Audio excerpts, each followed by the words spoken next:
Okay, so episode 2 of Stats, Facts, and Opinions. Today I'm joined by Andrea Lusk, associate lawyer with Gardner Miller Arnold. Did I get that right? You did, thank you. All right, so welcome to the information session, and this is what the purpose this serves is to sort of provide some level of information. It's lighthearted conversation, but about some facts and in dealing with condominiums and status certificate, which is your field of expertise. Why don't you tell us a little about yourself? You were just saying how long you've been in the business. And Sure. So I actually got into the business babysitting for our real estate partner, which was those children are now in their 25-year-old, 30-year-olds. So I started working here as a clerk and then as a lawyer. So I'm just about to celebrate my 20th year with the law firm.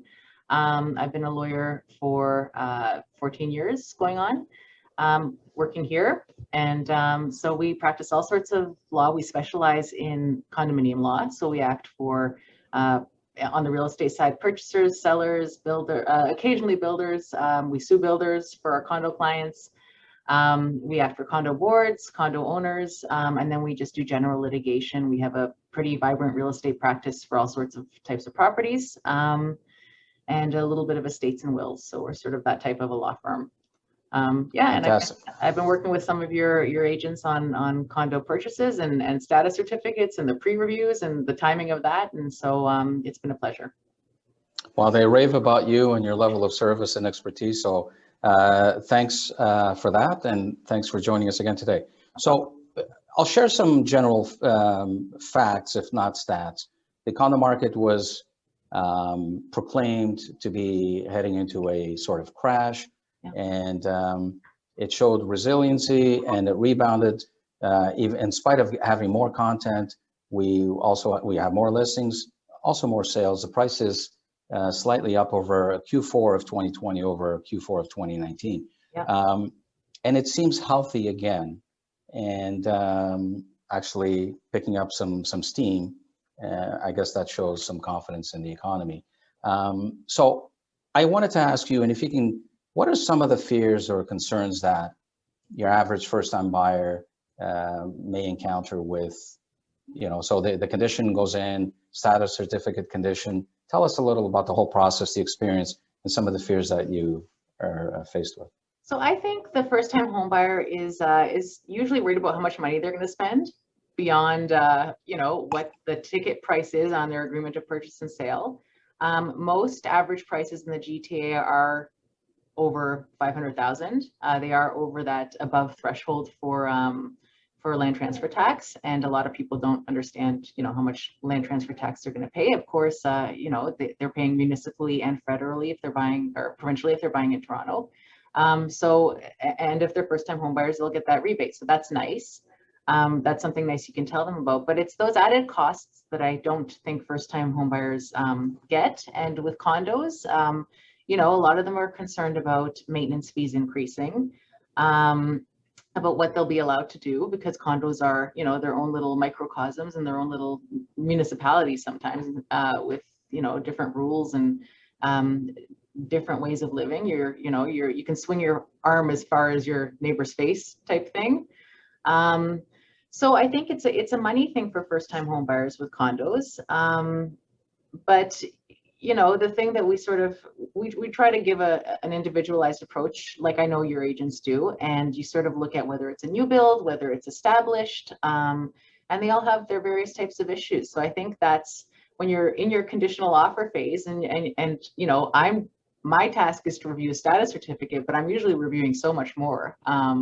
Including some of the accompanying documents and the rules. And, our intake form asks for concerns like pets, leasing. Leasing is a big one too. I mean, there's been a moratorium on short-term leasing, and now there's better reporting, but that used to be a thing. I'd look at the status certificate and I'd see a 400-unit building with 300 units reported as leased. And for a first-time home buyer who's wanting to buy their first home, that might not be what they expected. So it's the things that the money, which is usually the big concern, how much extra am I going to pay, and then those little personal items. So let's get a little into that. Let's talk about something that because we're still in COVID and no light, I guess, at the end of the tunnel in terms of coming out. And so we found that there were some discrepancies in condominium, different boards having different rules with respect to showings, with respect to delivery of packages. So why or how does it differentiate? So every condo is governed by a board, and every board has a different way of running their building. And some are more proactive and some are more reactive.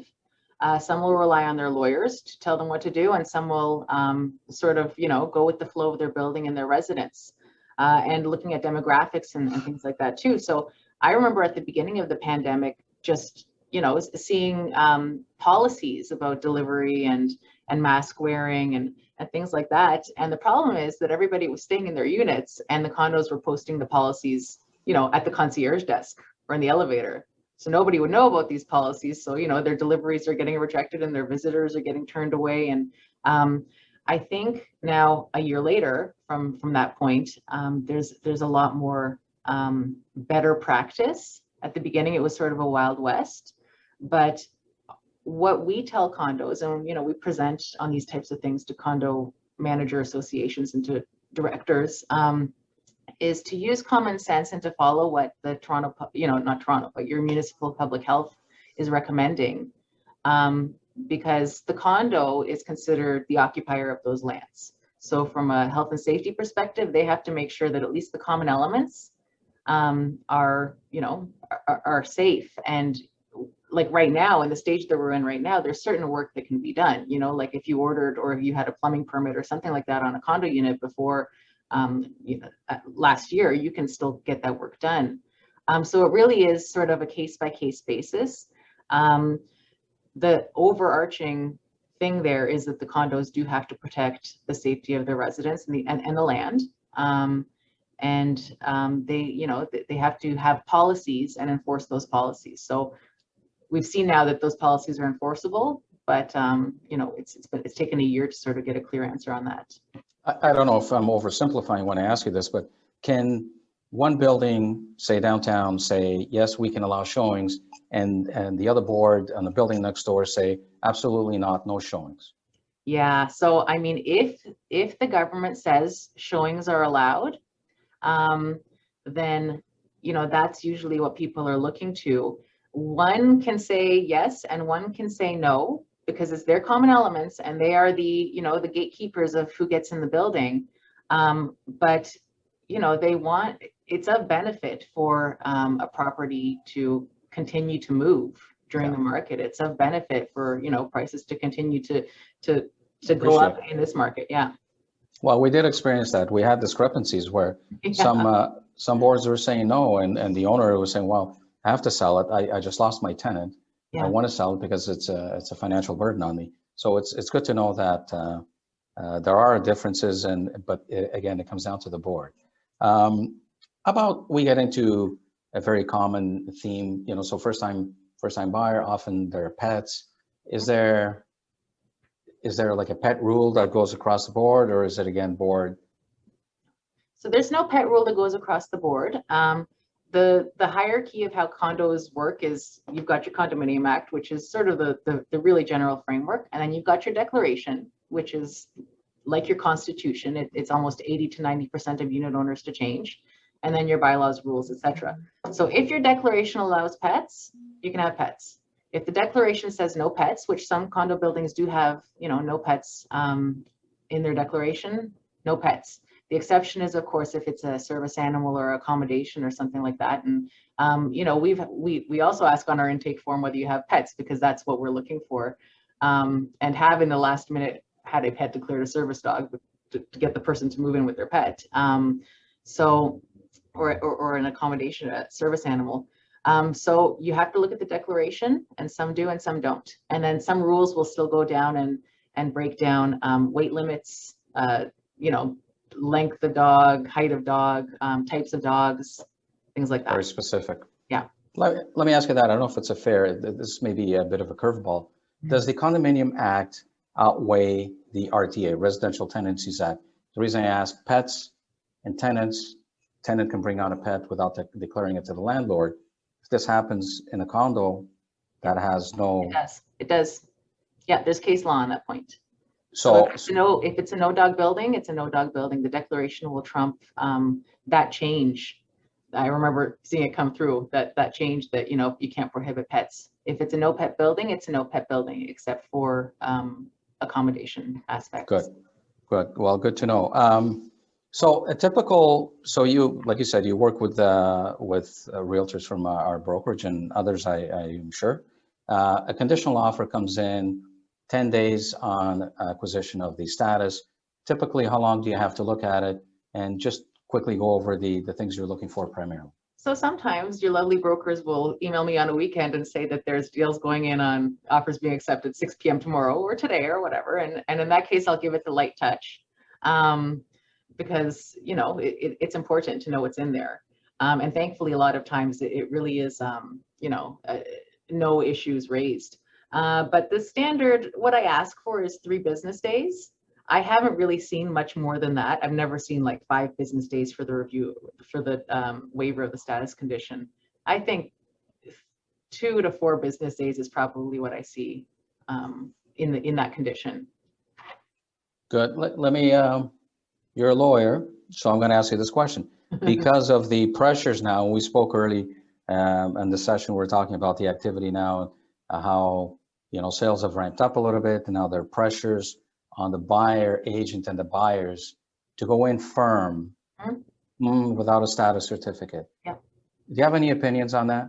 I don't like it. I don't mind doing pre-offer reviews, and I think that pre-offer reviews, I mean, I haven't seen anybody go in without a pre-offer review.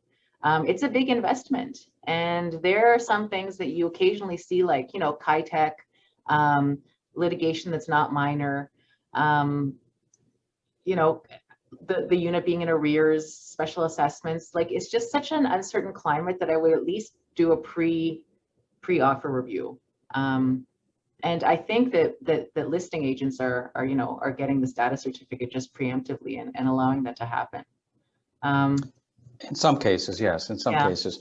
So tell me, I go in, I'm buying a condo, I'm going in all in, blindfolded, going firm without having a review. And you mentioned court case or litigation. What's in store for me? What, as a new homeowner, as a new condo owner, what have I just assumed potentially? You have assumed potential increases in common expenses. If it's a new building and there's, you know, litigation with the builder, you've assumed a couple of years possibly of negotiations and potentially a lawsuit. A lot of you know, the nice thing about a condo is you are sharing the pie and the cost of the pie. So it's not like you're going to be paying that complete cost out of pocket, but there's things that creep up. And especially, you know, we've all seen those boilerplate provisions and status certificates now that, you know, the budget is accurate except for things that we can't control in the budget.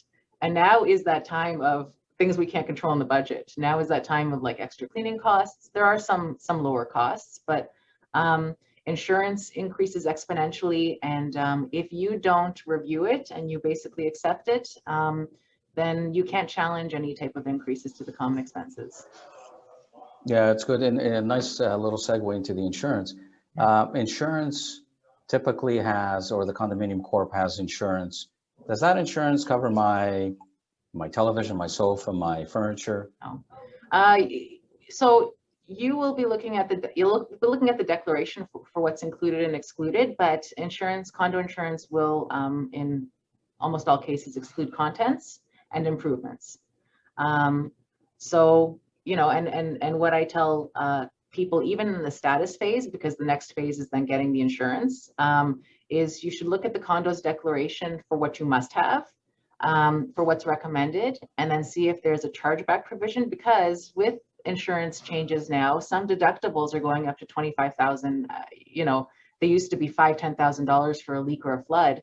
Now you're seeing $25,000 deductibles, and if you cause the damage, or if the damage is to your contents, that's the owner's responsibility.